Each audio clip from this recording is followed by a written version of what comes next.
मूचन ने ली जोन के चने को पूरा करते हुए उसको कंपटीशन के अंदर हरा दिया था। जिसके बाद मूचन को ली जोन से जानने को मिलता है कि लोली और उसकी फैमिली कितनी बड़ी मुसीबत में फंसी हुई है। और उसी के साथ साथ ली जोन ने मूचन से ये भी कह दिया था कि अगर तुम हमेशा हमेशा के लिए लोली के साथ रहना चाहते हो तो उसके लिए तुम्हें जल्द से जल्द खुद को पावरफुल बनाना होगा, ताकि तुम आगे चलकर लोली के साथ साथ उसकी पूरी लू रेस की भी रक्षा कर सको। और यहीं से नेक्स्ट एपिसोड की शुरुआत होती है, जहाँ हम मूचन को देखते हैं जो अपने पैलेस के आउटर एरिया में बैठे हुए कल्टीवेट कर रहा था। तभी लिंगार वहाँ पे मूचन के पास आते हुए उससे कहती है नाइस नाइस, तुम्हें देखने से लग रहा है कि अब तुमने काफी हद तक खुद को रिकवर कर लिया है। जिसपे मूचन भी लिंगार को देखते हुए हमें अपना सर हिलाता है। और इसी बीच लिंगार की नजर वहाँ पे मूचन और लूली के घर के ऊपर पड़ती है, जहाँ वो मूचन के घर की तारीफ करते हुए उससे कहती है मानना पड़ेगा तुमने अपने घर को काफी अच्छी तरह से सजाया हुआ है। जिसपे मूचन भी स्माइल करते हुए उससे कहता है कि ये सब तो लूली का कमाल है। और ये कहकर मूचन वहाँ पे लूली को याद करते हुए उसकी तारीफें करने लगा था। मूचन को वहाँ पे लूली की इस तरह से तारीफ करते हुए देखकर लिंगार वहाँ पे उसके मजे लेते हुए कहते हैं कि हाँ मैं लूली को अच्छी तरह से जानती हूँ, तुम्हें इसके बारे में मुझे कुछ भी बताने की कोई जरूरत नहीं है क्योंकि मैं ऑलरेडी उससे मिल चुकी हूँ। पर तुम भी कम नहीं हो, तुम लूली के लिए बिल्कुल परफेक्ट हो। लिंगार की ये बात सुनकर मूचन स्माइल करते हुए उसे कहता है वो सब तो ठीक है, लेकिन क्या अब तुम मुझे बता सकती हो कि तुम आखिर यहाँ आई क्यों थी। मूचन की ये बात सुनकर लिंगार उसे कहती है अरे वो तो मैं तुम्हें बताना ही भूल गई, असल में मेरी सिस्टर एक मिशन के चलते तुमसे मिलना चाहती है, यही बताने के लिए मैं तुम्हारे पास आई थी। जल्दी से मेरे साथ आओ, मेरी सिस्टर हम दोनों का वेट कर रही होगी। और ये कहकर लिंगार जल्दी से मूचन को लेकर अपनी सिस्टर के पास आ जाती है, जो कि वहाँ पे वाकई उन्हीं दोनों का ही वेट कर रही थी। और लिंगार की बहन जिसका नाम सू युआन था वो मूचन को देखते हुए अपने पैलेस में उसका वेलकम करती है। युआन की ये बात सुनकर मूचन भी स्माइल करते हुए वहाँ पे उसके सामने बैठ गया था। जिसके बाद युआन वहाँ पे बात स्टार्ट करते हुए कहती है कि तुम सोच रहे होगे कि आखिर मैंने तुम्हें यहाँ पे क्यों बुलाया है। असल में कुछ दिन पहले मुझे मिशन हॉल की तरफ से एक हेमली मिशन मिला है और मैं उस हेमली मिशन को पूरा करने के लिए अपनी टीम बना रही हूँ, जिसमें मैं तुम्हें भी शामिल करना चाहती हूँ, इसलिए मैंने तुम्हें यहाँ पे बुलाया है। सो युआन की ये बात सुनकर मूचन उससे सवाल करते हुए पूछता है कि आखिर ये किस तरह का हेमली मिशन होने वाला है। जिसपे युआन भी मूचन को अपनी मिशन की डिटेल बताते हुए कहती है कि अपने इस मिशन को पूरा करने के लिए हमें ड्रैगन लीग में जाना पड़ेगा और उससे आगे हेमली टाइल्स को हासिल करने के लिए वहाँ पे अलग अलग एरियाज को भी एक्सप्लोर करना पड़ेगा। लेकिन जितना ये मिशन सुनने में आसान लग रहा है, असल में ये उतना आसान नहीं होने वाला, क्योंकि इस मिशन को पूरा करने के लिए हमारी तरह वहाँ पे और काफी सारी टीम्स आने वाली है। मैं जानती हूँ तुम्हें ये मिशन बहुत ही ज्यादा खतरनाक लग रहा होगा, लेकिन हम जितना बड़ा खतरा उठाएंगे हमें उतना बड़ा रिवार्ड भी मिलेगा, क्योंकि अगर हम लोगों ने अपने इस हेमली मिशन को पूरा कर लिया तो हमें से हर एक डिसेबल को 5 लाख से भी ज्यादा स्पिरिट पॉइंट्स मिलेंगे। 5 लाख स्पिरिट पॉइंट्स को सुनकर तो मूचन भी वहाँ पे काफी ज्यादा एक्साइटेड हो गया था, लेकिन वो खुद को काबू करके युआन से सवाल करते हुए पूछता है आखिर आप मुझे अपने साथ अपने हेमली मिशन में क्यों ले जाना चाहती हैं। हालांकि अगर आप चाहें तो आप किसी भी हेमली रैंकिंग लिस्ट वाले डिसेबल को अपने साथ ले जा सकती हैं, तो फिर मैं ही क्यों। मूचन की ये बात सुनकर युआन भी वहाँ पे स्माइल करने लगती है, जैसे उसे ऑलरेडी पता हो कि मूचन उससे ये सवाल करने वाला है। इसलिए वो मुस्कुराते हुए मूचन से कहती है कि तुम बिल्कुल ठीक कह रहे हो,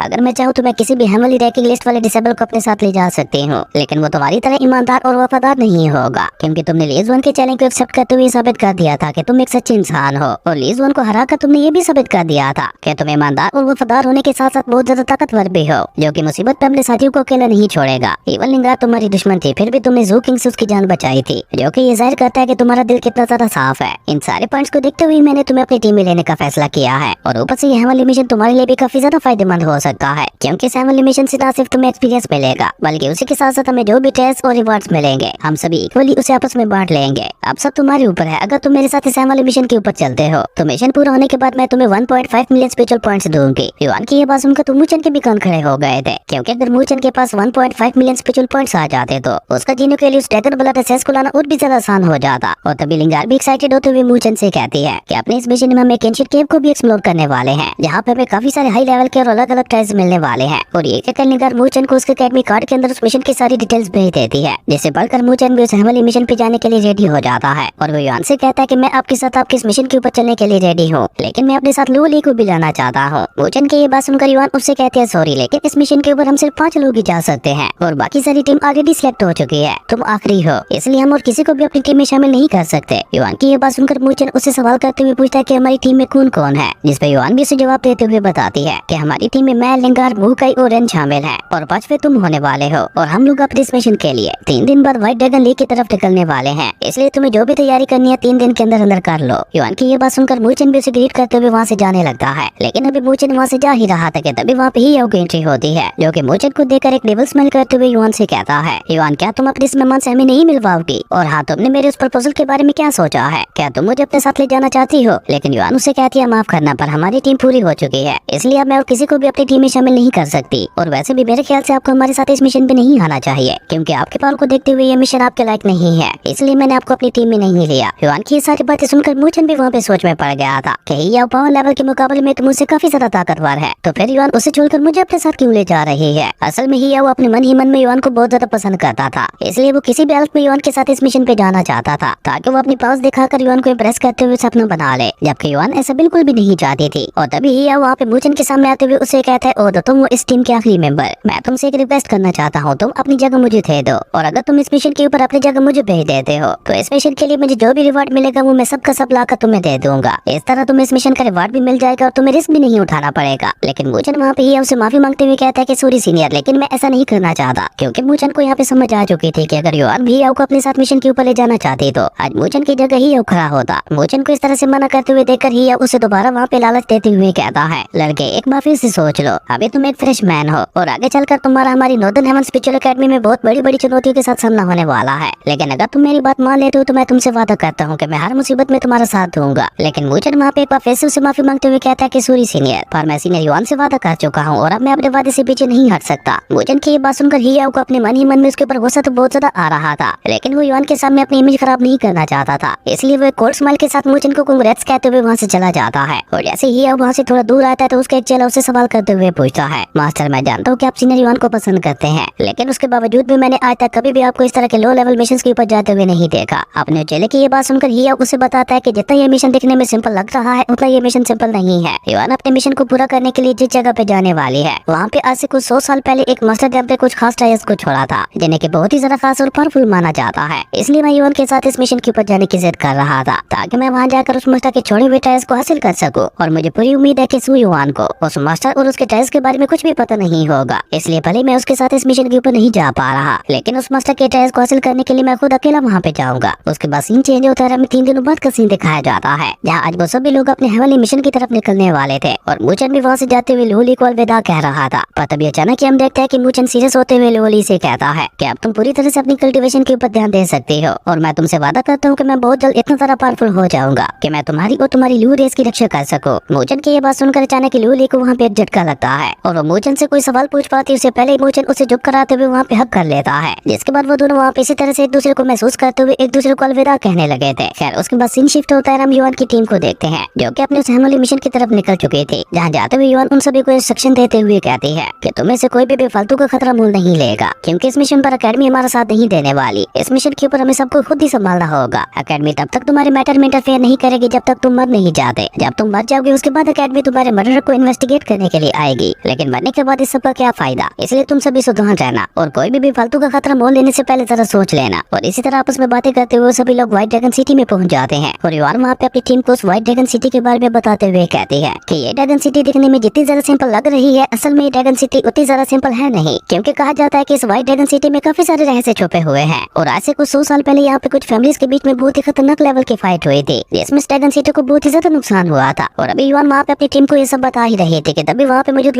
उन लोगों को पता चलता है कि आज उस व्हाइट ड्रैगन सिटी के अंदर एक ऑक्शन होने वाली है। उस ऑक्शन के बारे में सुनकर युआन कहते हैं कि शायद हमें वहाँ पे अपने कोई काम की चीज मिल जाए, इसलिए वो भी अपनी टीम को लेकर उसी ऑक्शन की तरफ चले गए थे। और जब वो लोग ऑक्शन हाउस में पहुंचते हैं तो उन्हें वहाँ पे काफी बड़े बड़े लोग दिखाई देते हैं, क्योंकि वहाँ पे टॉप 3 क्लैंस के लोग भी आए हुए थे, जिसका मतलब था कि ये ऑक्शन काफी ज्यादा बड़ी होने वाली थी। और उसी के साथ हमें व्हाइट ड्रैगन सिटी का यंग मास्टर भी दिखाया जाता है, जिसका नाम बाई डोंग था, जो कि देखने में काफी ज्यादा ठरकी लग रहा था। लेकिन बाई डोंग का साथ देने के लिए वहाँ पे उसके साथ एक एल्डर भी आया हुआ था, जो कि ट्रांसफॉर्मेशन ऑफ हेवनली रियलम के अर्ली स्टेज पे था। और उसी एल्डर के चलते ही सभी लोग बाई डोंग से पंगा लेने से डरते थे। तभी वहाँ पे एक एल्डर की एंट्री होती है, जो कि आज के ऑक्शन को होस्ट करने वाला था। वो वहाँ पे अपने आने वाले सभी मेहमानों का वेलकम करता है और इसी के साथ उस एल्डर ने वहाँ पे ऑफिशियली इस ऑक्शन को स्टार्ट कर दिया था। जिसके बाद वो एल्डर वहाँ पे एक के बाद एक काफी सारे ट्रायल्स को वहाँ पे आए हुए लोगों को दिखाता है, लेकिन वो सभी के सभी ट्रायल्स बस आम ट्रायल्स थे, जैसे वहाँ के लोकल कल्टीवेटर्स ही खरीद रहे थे। और तभी वो एल्डर वहाँ पे सबके सामने एक स्पिरिचुअल बॉल फॉर्मेशन को ले आता है, जो कि देखने में तो बिल्कुल साधारण लग रही थी, लेकिन वो एल्डर सभी को बताता है कि स्पिरिचुअल बॉल फॉर्मेशन के लुक पे मत जाना, क्योंकि ये स्पिरिचुअल बॉल फॉर्मेशन दिखने में जितनी ज्यादा साधारण लग रही है, असल में ये उतनी ज्यादा ताकतवर है, पर इसके पार को सिर्फ एक फॉर्मेशन मास्टर ही समझ सकता है। उस एल्डर की ये बात सुनकर मूचन को भी स्पिरिचुअल बॉल फॉर्मेशन में काफी ज्यादा इंटरेस्ट आने लगा था। वहीं वो एल्डर वहाँ पे स्पिरिचुअल बॉल फॉर्मेशन की तारीफें किए जा रहा था, लेकिन आखिर में वो एल्डर उन सभी को बताता है कि स्पिरिचुअल बॉल फॉर्मेशन को सिर्फ एक फॉर्मेशन मास्टर ही यूज कर सकता है। जो सुनकर वहाँ पे आए हुए सभी लोगों से कहने लगता है कि अगर इसे सिर्फ एक फॉर्मेशन मास्टर ही यूज कर सकता है तो फिर भला स्पिरिचुअल बॉल फॉर्मेशन को लेने का क्या फायदा। इसलिए अभी तक जो लोगों को स्पिरिचुअल बॉल फॉर्मेशन में इंटरेस्ट बना हुआ था,